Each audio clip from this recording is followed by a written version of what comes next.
Hey y'all, welcome to the Chalant podcast, where we are raw, unfiltered, unhinged, and never nonchalant. If you have questions about anything we talk about, slide in the DMs at the Chalant podcast on Instagram and TikTok, or subscribe at patreon.com/the Chalant podcast. Now to the episode. Hello y'all. It has been a big week on the internet, well, weekend. With the release of TS12, among some other things that we definitely need to talk about. I've been having big feelings, as per usual, about all of this, because I've been seeing a lot of negativity. And don't get me wrong, everyone's entitled to their opinion. Everyone is entitled to like something or not like something, or feel disappointed because it was not what you expected it to be. But here's where I find the issue. This bitch, being Taylor, we love her. I say that with adoration and respect. This is a human being, which we all know. She is basically the most successful human being on the planet in a lot of ways. And I feel personally, I realize that this is me projecting my feelings, but this is a human being who, if we don't even think about who she is, she created something. She put in so much time and energy and effort and love and skill and passion and whatever words I can say into creating something from scratch that did not exist before she made it with two other people who also put massive time and energy and vulnerability into this project. And then she released it to the world, knowing that everybody is going to have their opinions. That in itself is a massive feat. That in itself is like the most inspiring thing in the world if you think about it. Because that's vulnerable as fuck, right? I'm living that out here and now, making this video for you.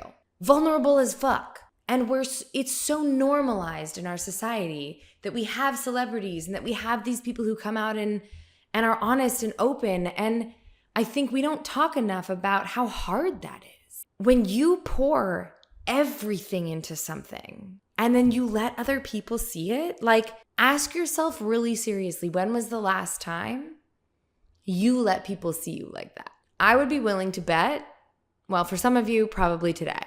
For some of you, literally never. So the fact that people are coming out and the first thing they're doing is criticizing it really just fucking gets me. It really bothers me. Like I said, you're allowed to have your opinion. You're allowed to not like it. But why we feel the need to project our negative shit onto somebody who has been vulnerable for the world is wild to me. And I think it's a huge, travesty, honestly. I love that word has Travis in it. Go Taylor. She's happy. We love that for her. Clearly, some of the world doesn't, but I do. There was another thing that happened on the same day that her new album was released. Diddy also got sentenced. This is a human being who has used his money and power to do awful things in the world. Awful, awful, awful, worst things you could ever do to another human being. And he has done them repeatedly and repeatedly and repeatedly for decades. And this was all just proven in court. And this man got 4 years and 2 months. Listen, I am happy that he got any time at all, because knowing our fucking judicial system, I'm surprised he was even penalized. So listen, I'm happy about this.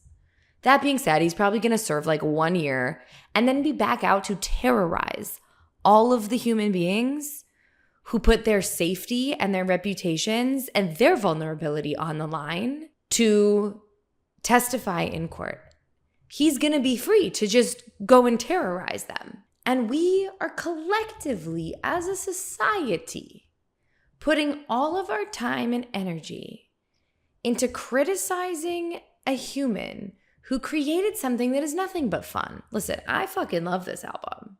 I have listened to it on repeat since Friday. Literally Thursday night on my way home, midnight, in my ears. And I'm not like a crazy Swiftie. Like I don't have time and energy to like be going down that road. I respect the woman deeply. I've learned a lot from her, which we will get to. But it is so wild to me that we're spending our time, not even time. I mean, it's like we're spending our energy saying negative things about somebody who has basically done nothing but brought us all a lot of joy. Regardless of whether you like her music or not, she has done so much for women. She has been such a pillar. Like, none of us know her in her real life. I don't know what goes on behind the scenes. But in terms of the brand, in terms of what she puts out into the world, she has moved the needle in such a big way for women and inspired so many people. And we're spending our energy tearing her down rather than spending that energy doing something about the fact that this absolute terror of a human is gonna be back out on the streets. Y'all get what I'm saying? And I know we can't go into the dark shit all the time. Especially me. Like, I am an absolute culprit of that. I hate the dark shit. I actually like do everything physically possible to not feel my feelings all the time, and I'm really fighting that right now. I'm really working on that. I'm really working on being more present with that stuff because it's really important. And I want to be a person who is present with that stuff so that I can be helping and doing something about it. But guys, we got to check ourselves. And I know, like it's everyone has free speech. You can do whatever you want. But I just really feel the need to be one of the voices in the cacophony of the internet, of what's going on in the world right now. That's like, why are we not loving? Why are we not choosing to love? Even if you don't like it. Why are we not talking about, you know what? I really respect this human. And I don't love this album. It's not for me. But why do we feel the need to tear her down, to say mean shit about her? There's a big difference between saying something's not for you and taking responsibility for your own feelings about something and deciding to tear down the other person who just spent months and months and months creating something and sending it out into the world, which is one of the hardest things in the world to do. I love that quote from Brene Brown. I'm going to totally misquote it, but I'll give you the gist. It's at the beginning of Daring Greatly, and she basically says that if you are in the arena, you don't have to listen to anybody who's not in the arena. And I think, given T Swift on the New Heights podcast, the way that she was speaking about it, I was like, she has become an absolute expert at not listening to the noise and not giving a fuck what anyone cares about her. And I love that for her. I love that for anybody who like is putting joy out into the world and not listening to the haters. But I totally just lost my train of thought. Uh-oh. Right. I remembered. I think it's so important that we check ourselves. It's so important that we look at, and listen, I was doing some shit the other night. Like, I was doing this on Friday night. I was at work and I caught myself just like wanting to complain about everything and wanting to talk shit about everybody. But I know enough at this point to know that when I'm feeling like that, like that's not the real me. That's not who I want to be. And so I catch it and I go, ooh, I need to go home and have a good cry. And I knew that before I even went to work that day, that I was holding it back and that I was trying not to feel my feelings. Lo and behold, I go home and have a good cry. I don't feel the need to shit on everybody. I don't feel the need to spread that negativity. Our world needs uplifting, y'all. Our world needs love. It needs positivity. And I know, like I said, I fall into the same thing. But I feel so passionately about our responsibility. And, we can make jokes. We can be funny without kicking the shit out of somebody else. I needed to come on here and say, like, let's just really check ourselves, y'all. There is so much darkness in the world, especially right now. Like, we are inundated with it, left, right, and center. Don't be a person who adds to it. Like, is that the kind of person you want to be? Check that. I love that quote from Brene Brown. I mean, it's helped me a lot in terms of just creating stuff and putting it out. But what I love so much about it is like, I mean, and what I'm learning from this weekend, what's really being solidified for me this weekend and watching this whole like, you know, everyone's saying like, this is the most divisive album she's ever made. And what I'm really seeing, what I'm really learning is like, guys, fucking do it anyway. You can't change what people are going to say. You can't control what people are going to think. But you know who wins in all of this regardless? She does. Because, I mean, we all know she's laughing her way to the bank because she was brave enough to start putting her stuff out there, to start putting herself out there. I love there's also a quote from Gabrielle Sidibe who I think, I don't remember, she was going to some awards show and somebody was saying some mean shit about her on the internet. And she was like, I am reading your comment from my private jet. I'm misquoting this, but basically she was like, I am reading your comment from my private jet in my like Dolce & Gabbana on my way home with my Oscar. I don't give a fuck what you say. Y'all, people are gonna say shit no matter what. But you know who wins in that scenario? You. Because number one, you're still getting paid. Number two, you have fulfilled something. You have created something beautiful. And yeah, that's subjective. Who fucking cares if it's beautiful or not? You've created something. You started and you finished. I'm on this website where like I hire my team and I get my editor and whatever. And every time I like book somebody to do a job for me, it sends me an email being like, congratulations on doing. And I like the first time I got that, I was like, oh, I needed to hear that so badly. Thank you so much. Because I was taking really big steps. I was really nervous about outsourcing things and letting somebody else edit this and edit my face and have control. You know, it was a whole other level of being seen. And it's like, but you know who wins? No matter what anyone is saying, you, because you fucking did it. And that's a lot more than they can say from their couch in their underwear, not in the motherfucking arena. That's what I have to say about that. Don't be a person sitting on your couch, not in the fucking arena. Get in the arena, y'all. The world will be a much better place. People wouldn't be saying such awful shit. Like, I understand how hard it is to make an album. I understand how hard it is to create something from scratch, which is what gives me the compassion. No matter who it is, it doesn't matter if I don't like their music, if I do like their music, whatever. At the end of the day, you got to respect that they're doing it and you're not. Or you're trying to, but they've done it. They've gotten somewhere that you aren't yet. That deserves respect. And that's the part, this is the other thing, that's the part that I choose to focus on, right? I could spend my life focusing on the part where I don't like the music, or focusing on the part where I'm disappointed by this whatever. I can sit in that and I can perpetuate it. I can talk about it. I can make a big deal about it. Or I can go find something I do like and vibe out the rest of my day. Because I don't fucking care. It doesn't help me to tear somebody else down. It never does. Not once, never. For some of you, it might feel good in the moment. You might feel like the big man on campus, big woman on campus, big person on campus, whatever. You might feel like you have a little bit of power for that moment. But at the end of the day, your karma is coming back around, motherfucker. That's what's up. And you get to choose. I was having a conversation with somebody today about being in a place where I felt like the whole world was against me and starting to understand that that's how I saw the world. I said to her, but I've realized that I have a choice. If I can interrupt that pattern for just long enough to choose to trust that somebody has my best interests at heart, then I can prove it to myself just once. And once I've proven it to myself, it's easier to prove it to myself over and over and over.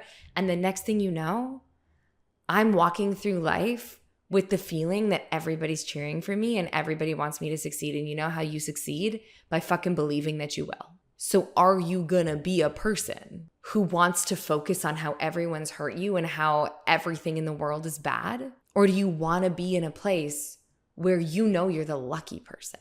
I went to a show yesterday and I was like, fuck, I'm gonna be late. The trains I bought the ticket last minute. The trains weren't running properly. I get in an Uber. I'm like, oh my God, I'm going to get there like 6 minutes late. I'm not going to get into this show. I'm going to be super pissed. that I took this Uber and I paid for the ticket and I'm going to miss the whole thing. And I just stopped for a second and went, no. You get to choose how this happens for you. And because I have trained myself into it, I went, no, Alethea, things work out for you. You know that. And so I very politely said to the Uber driver, hey, if there's a possibility for you to beat this GPS, please take it. I'm in a rush. And he went, yeah, I'll get you there safely. And I went, thank you. And then this man proceeded to swerve in and out of traffic, never scared me, but did exactly what I asked. He was on my team so hard. He was he was like running yellow lights. He was taking a couple little risks to give me exactly what I had asked for. And had I been in a space where I thought that the world was against me and nothing worked out for me, I never would have said that. And he wouldn't have gotten me there on time. And I would have perpetuated that story that everything sucks. Instead, I got out 2 blocks out because we were stuck in traffic. I was like, thank you so much. I gave him a 25% tip and I started running. And I got there at like 7 after the hour. I was the last person to walk in and they went, we're going to start in 2 minutes. Get in there. And I was the last person to sit down and then the show started. When you think things are going to work out for you, they do. But it takes practice. And the more we sit in this space where we want to tear other people down or focus on what's not working, the more things are going to not work. And if collectively, as a society, we make the switch, we choose consciously to make the switch into believing that things work out, they will. And we know research has shown that the collective changes everything, that energy changes things. So if more people can choose that story, our world will generally be a better place, a happier place.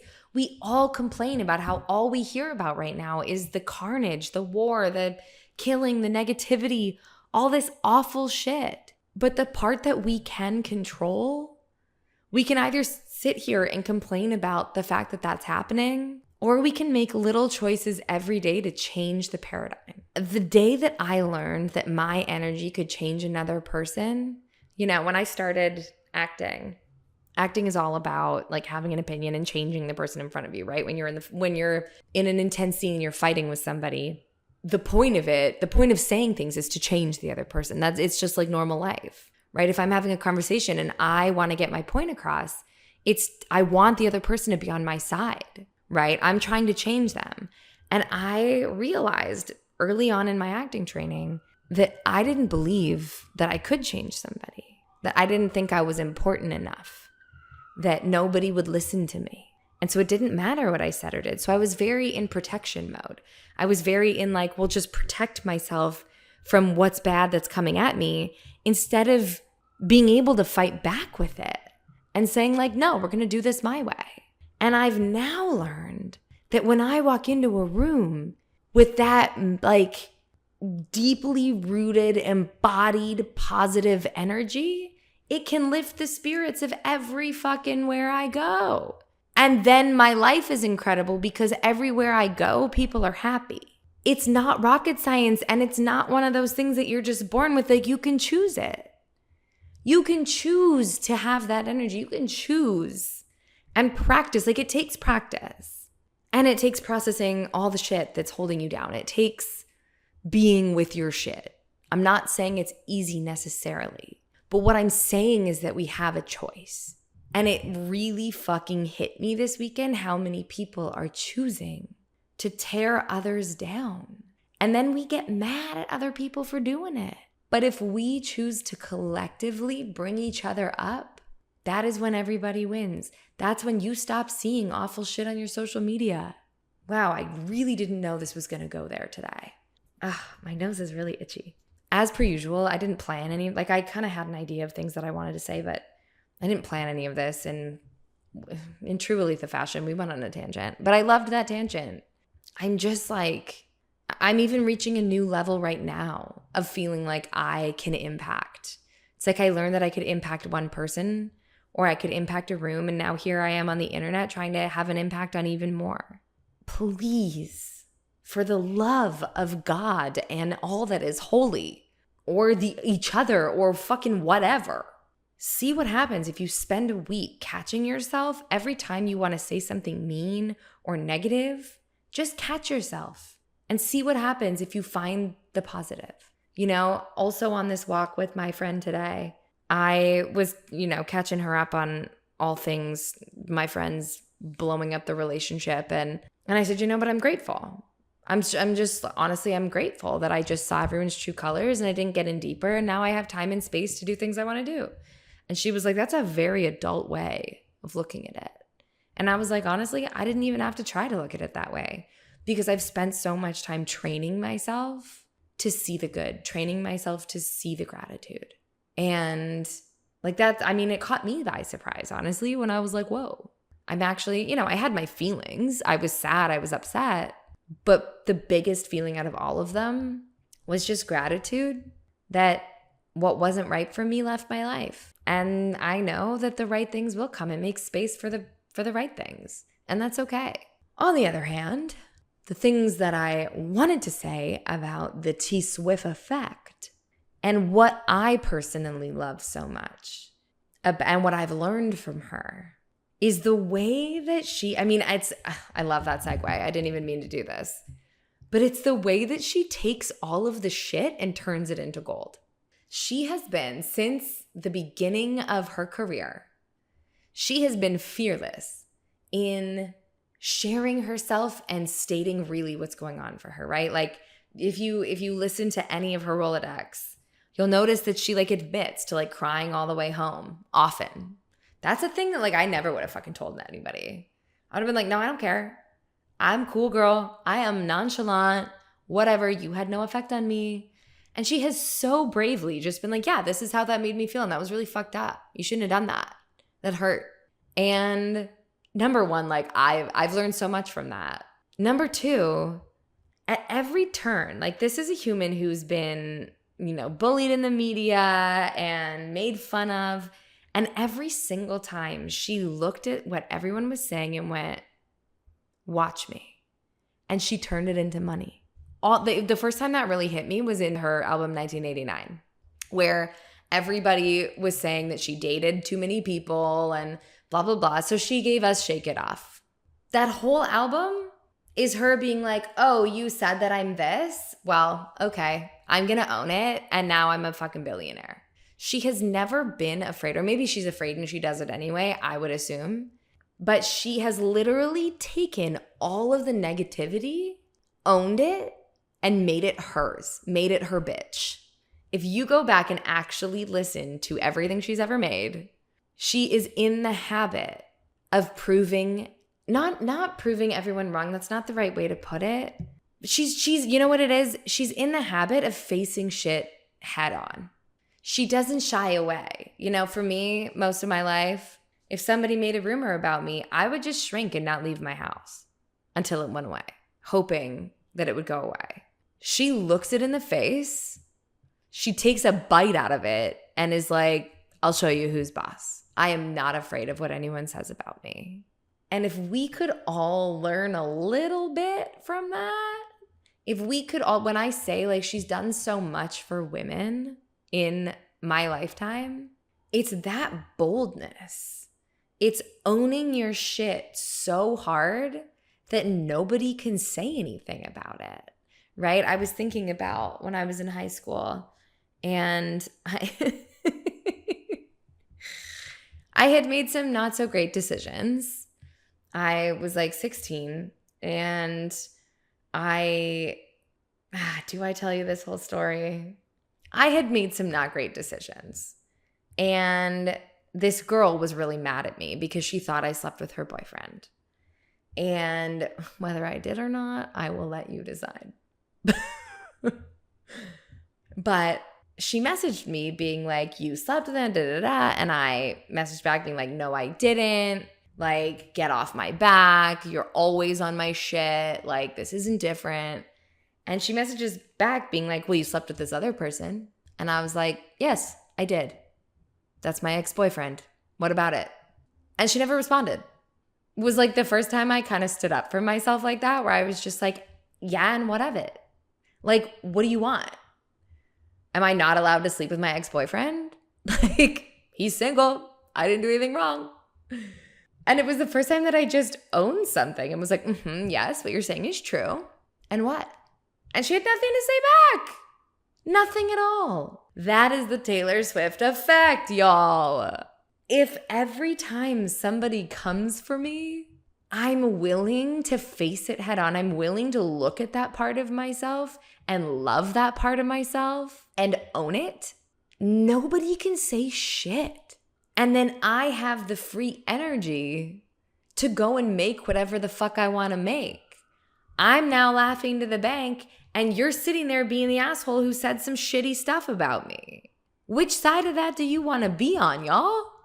I know which side I want to be on, and it's taken me a long fucking time to get here. But we're getting here where it's like, I also was thinking about, this blow up with my friends, and the nutshell version is they think that some people I work with are, evil. And then I got blocked. And I was like, oh my God, they think I'm evil too. And obviously I was hurt at the beginning. But once I saw that I'd been blocked on every platform, as had my best friend, I was like, oh my God, I've made it. It was the first time that I've had somebody claim something about me that's super not true. And I was like, I've made it. You can say whatever you want about me. And I know that's not true. It just showed me your true colors. Or when I first moved here and I did my first big audition, somebody invited me to audition for something. I put 6 weeks of work into it.